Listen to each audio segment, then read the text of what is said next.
The sound of buckling metal filled the air as the Sara helped to drag more Cybertronians onto the medical transport ship. As a physician, she ensured every last patient was aboard.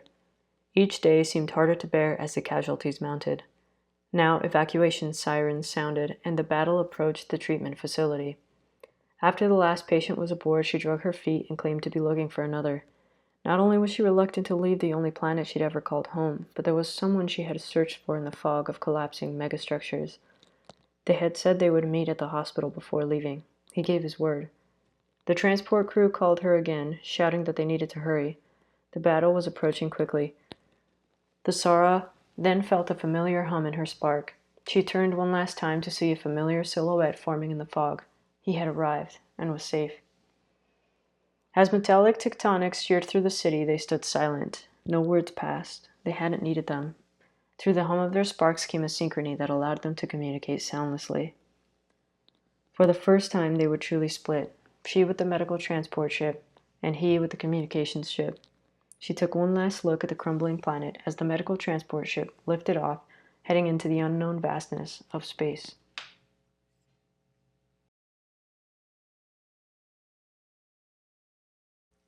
Aroused from deep meditation by a proximity alarm, Stillknight stood to check the screen. Cybertronian energy signatures were entering the system, one at first, then two. The first signal was a larger ship, and it carried a Decepticon beacon. Stillknight twitched reflexively, then composed herself. The second signal carried an Autobot beacon, and, in particular, the spark signature of a Prime. Interesting, she thought. She had never seen the last of the Primes, Optimus. Her hidden outpost had a cloaking technology that neither faction should be able to detect. She had been stationed there since her training had ceased, but somehow the war followed her even here.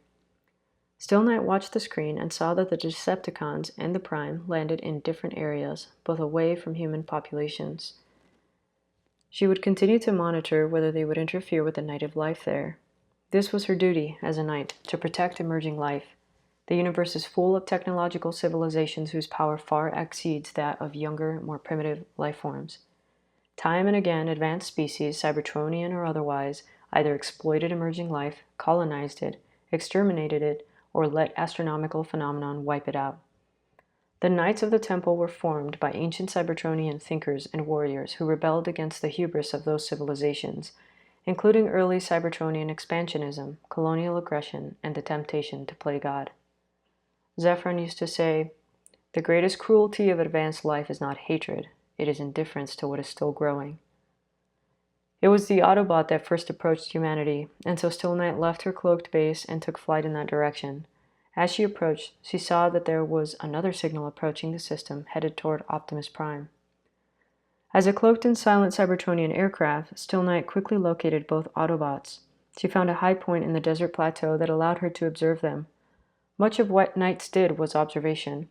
While well trained in combat, many knights find their services are not needed for eons. Stillknight had a similar experience with Earth, where except for redirecting a large asteroid, she had not intervened in the planet's evolution, nor were her skills in combat yet needed for outside intervention.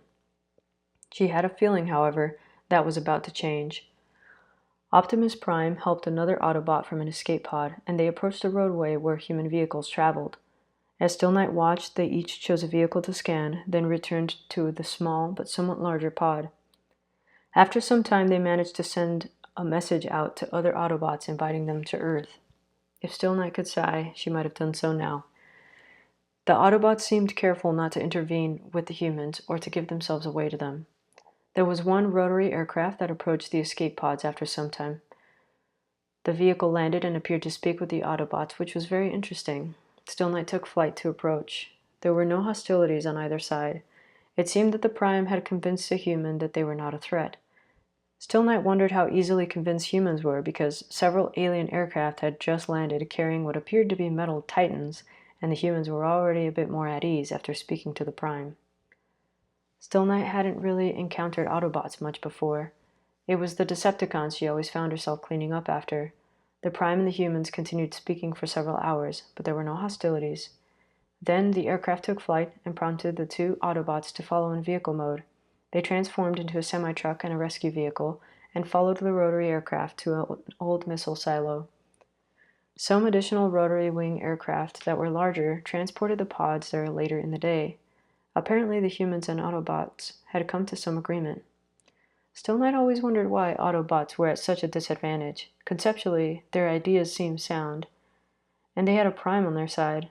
Somehow Megatronus could always sway people the way he wanted. He and his silver tongue certainly got further than Stillknight had ever expected on Cybertron. Now their battle had come to Earth. Would this be the next planet destroyed in their endless war? With no further comings or goings from the missile silo, Stillknight returned to her cloaked base and continued monitoring all communications. As a knight of the temple, Stillknight was trained in deep meditation and combat. She decided that upon her return she would enter deep meditation and let Zephyron know that the Decepticons and Autobots had arrived on Earth. She wore the knight's armor that could only be donned by those trained in the cradle of sparks. It was the harmony of the spark which allowed the semi-sentient armor to respond, so any who followed the path of tranquility could wield it. The ancient spark-bound alloys in the weapons bond with the knight and their fighting style. The cradle of sparks was an organic, forested world orbiting a blue giant star. Low gravity and harmonic resonance aid the meditative practices of combat. The blades of knights in training leave glowing trails in the air. The core of the planet amplifies spark energy for training, communication, and initiation rites. The knight's armor was said to be forged deep beneath the temple, the doors of which only open during specific astral convergences. If wielded by an unworthy spark, the armor and weaponry lock into an inert form, becoming impossible to lift or activate. The knights prided themselves in their successful covert observation and minimal intervention strategies that had allowed their people to become myth to modern Cybertronians. Stillknight had recreated one of the meditation spaces similar to that at the temple in the Cradle of Sparks. The temple used ancient Cybertronian architecture that was cohesive with the surrounding forest. As in the temple, there were blue energon lanterns and several plants from the planet Icona that produced energon. She knelt down and entered deep meditation. She focused on the rhythmic hum of her spark and felt an ever so subtle rocking as the hum slowed and her consciousness left Earth to seek the counsel of Zephyron. It was not always possible to communicate depending on the meditative state of the other party, but as she continued focusing on the temple to seek counsel, some familiar words echoed in the vastness of consciousness. They were the words Zephyron once spoke to her after he rescued her from a crashed escape pod on a desolate moon. The sword is forged in heat. The healer must choose whether to harden or shatter. Whether it was her own subconsciousness or that of Zephyron, whom she'd try to reach, the message was clear. The Decepticon-Autobot war was always the element most challenging to Stillknight's own path of tranquility. When faced with the Decepticons or remembering what they had done, she had to be composed and stoic. Each time she tried, however, an incredible fury filled her spark, remembering all the patience she had once lost. Each time she remembered, it was an exercise in choosing whether to harden or to shatter. She calmed herself and found that hum once again. She focused on the slowing rhythm and came back to her path.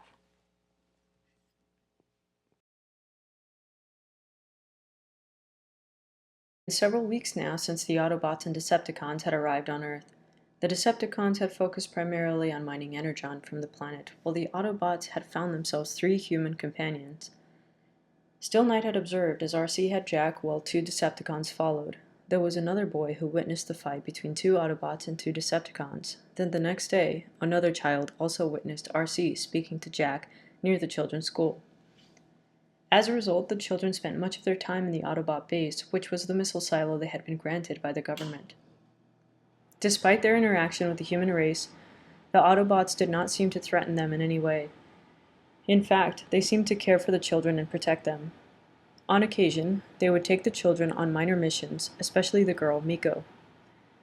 While continuing to monitor the human and Cybertronian encounters, Stillknight had little concern when the Autobots were with them. She continued with her inventions to pass the time.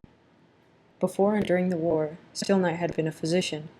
Then as a knight, she had additional training in being resourceful with primitive technology to create devices more capable of Cybertronian computation.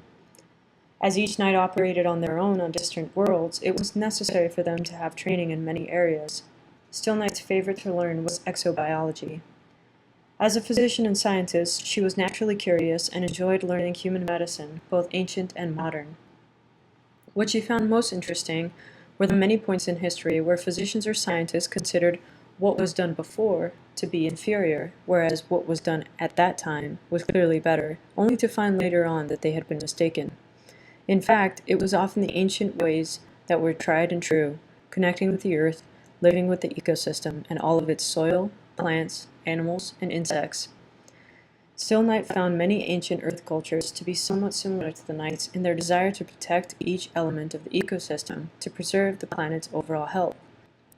Many of these cultures also focused on meditation as the Knights did, bringing them closer to themselves and the earth that nourished them. While tinkering with one of her inventions in human medicine, she heard another proximity alarm.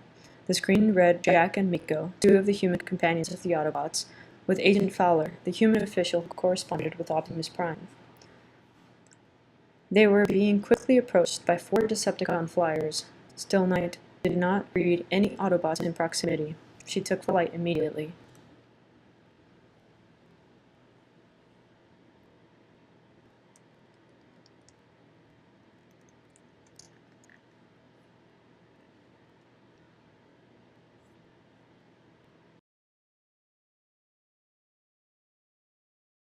Your mom said to bring you and Miko to the school for the college fair, Jack, Agent Fowler said in a frustrated tone over repeated protests from both children.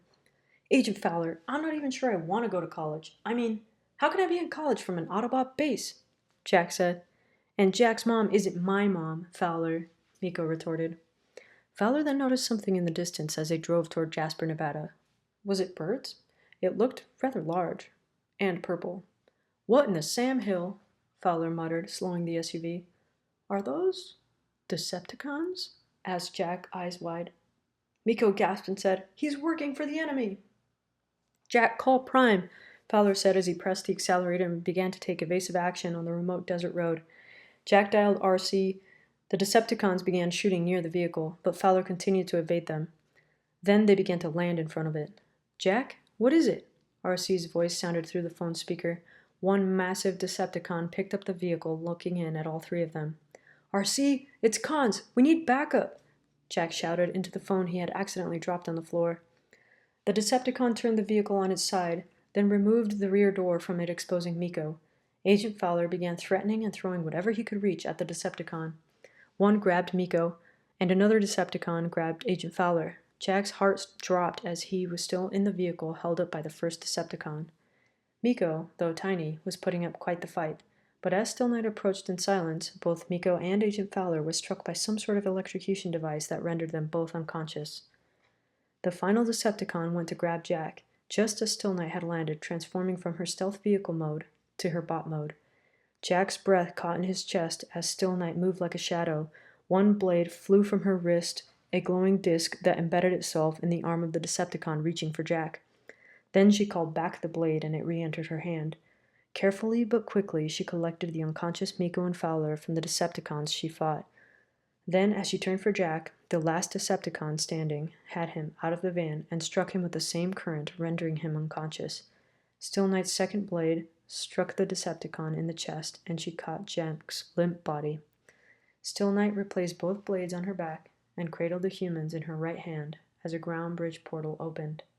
The Autobots poured in. Fully armed were Optimus Prime, Bulkhead, RC, Bumblebee, and Wheeljack. Jack! Miko! Stand down, commanded Optimus Prime. Release the humans. What have you done to them? RC shouted. Let him go, Khan, said Wheeljack. Stillknight calmly looked from them to the humans in her hand, scanning their life signs. They appeared uninjured, simply unconscious. She could wake them. She hit the 3 humans in her hand with a beam of light from her wrist. As this likely appeared hostile to the on-edge Autobots, their reaction was not surprising. In rapid succession, several shouts of "No!" were heard, followed by Optimus firing at Stillknight's left shoulder, Wheeljack throwing his blade at the same location, and the others rushing in to secure the humans.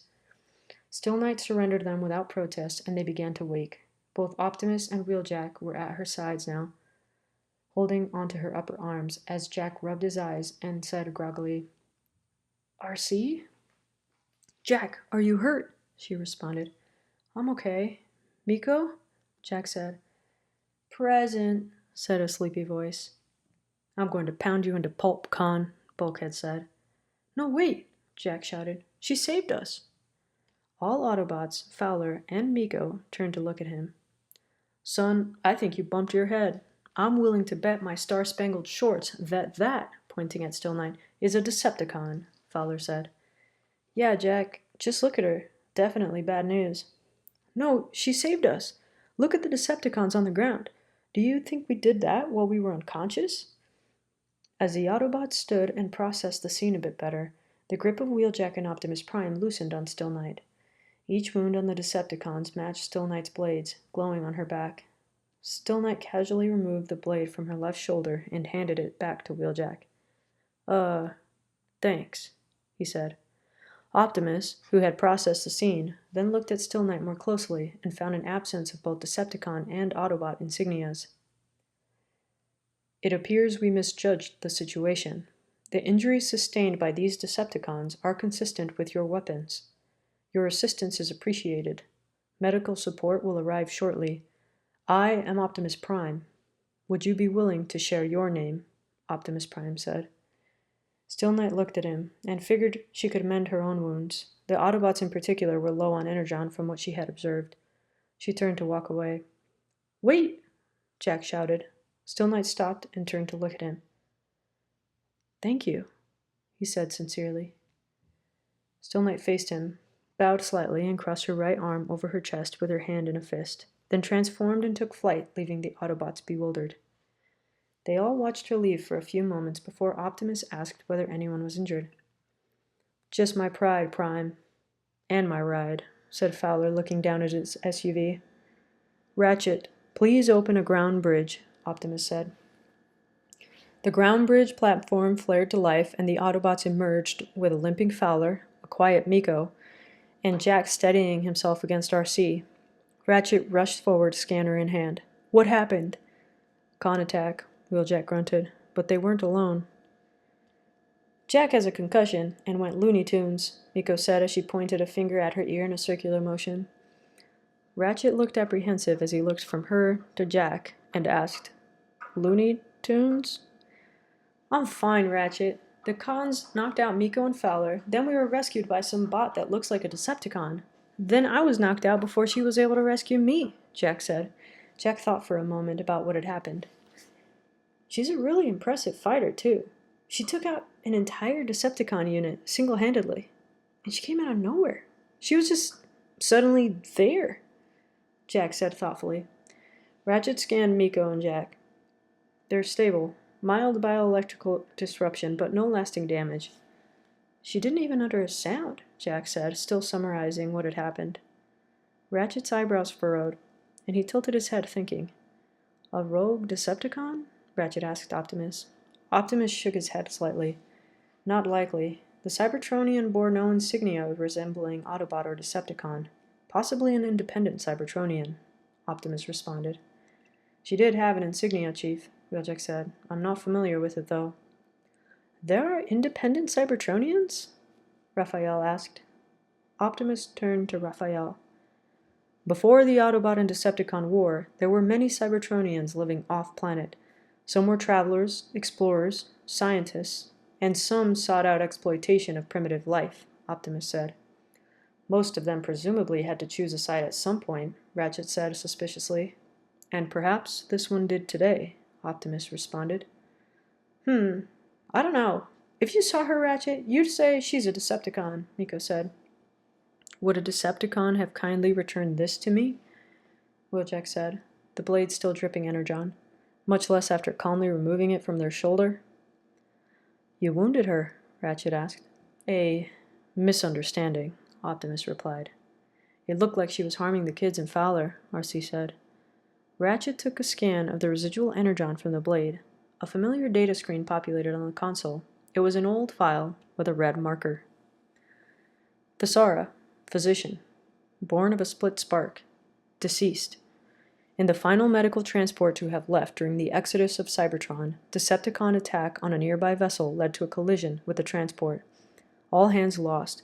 Escape pod was found crash-landed on the desolate moon Tombstone Glacier with no evidence of life. Some nonsensical rumors arose that she was rescued by Knights of the Temple. No evidence ever emerged. Knights of the Temple? That's folklore. Nothing but ghost stories, Ratchet exclaimed, incredulous to find the phrase on a Cybertronian official record. Optimus looked thoughtfully at the description. They're a myth. Fantasy. Preposterous, Ratchet said. Ratchet looked around for others to agree with him, but everyone else seemed to consider the statement thoughtfully. Hey, Doc, any way you can look up what the insignia is for a Knight of the Temple? Wheeljack asked. Ratchet shook his head and walked over to the Prime. Optimus, I believe of one thing we can be certain. There is no chance that Cybertronian is a Knight of the Temple, Ratchet said. There was a contemplative silence that followed. Do Knights of the Temple bow with their arm across their chest? Jack asked. And don't they allegedly have glowing weapons? RC added. And one trained as a physician would know how to revive life forms of the planet she's assigned to, wouldn't she? Wheeljack said. Assigned to?